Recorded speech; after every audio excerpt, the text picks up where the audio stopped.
Okay, we eventually got our bar magnets. What's the characteristic of a bar magnet? They've marked one end N, north, one end S, south.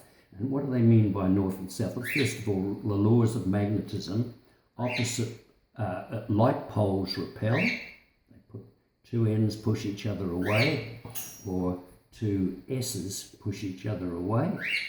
And like poles attract. So N and S, north and south, pull each other together, or north and south pulls each other again, the laws of magnetism. Now, what's meant by north and south? Well, they're arbitrary conventions, arbitrary names, arbitrary conventions. When they discovered the magnetic properties of a special stone called lodestone, a magnet, a natural magnet, they found that it always ended up pointing one direction. That's because the Earth is a giant magnet.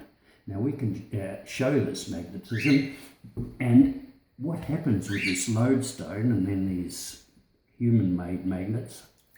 I'll just float this, make a little compass here. Pour in enough water so my little boat floats. There it is, my floating magnet, which is just a compass, is always one end of it happens to end up pointing one way. The red end in this case always ends up pointing in that direction, north. So by convention, north means it's the north-seeking end of the magnet, always points magnetic north, or the north pole of the Earth. Likewise, the south always ends up pointing south. So that's how they got the convention. So if I just turn this round the wrong way, try pointing the south towards the north like this, S of the magnet is pointing towards north end of the Earth, which is out in that direction. It should swing round of its own accord. Here goes our little magnet. Our little compass, round she goes, so that the north end of the magnet is pointing north. So we've made ourselves a little ship's compass, or a compass for finding ourselves. If we're lost in the bush, we can always find north. If we happen to have a pie dish with us, a jug full of water, a magnet, a little thing here, we can make our own compass. Very, very practical.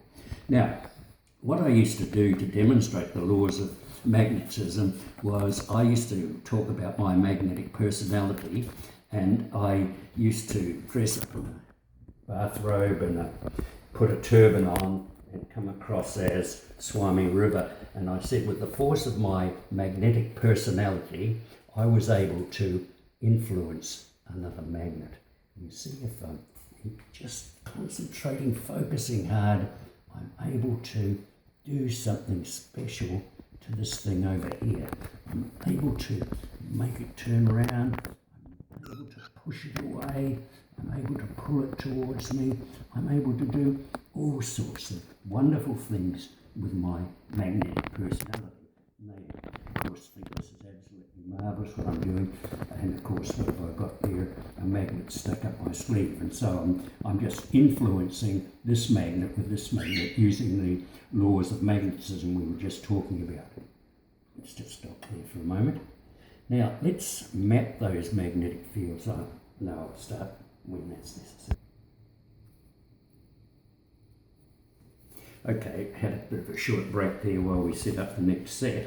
Now, what we're going to do is map the magnetic lines of force we were just talking about, the north pole and the north-seeking pole and the south-seeking pole.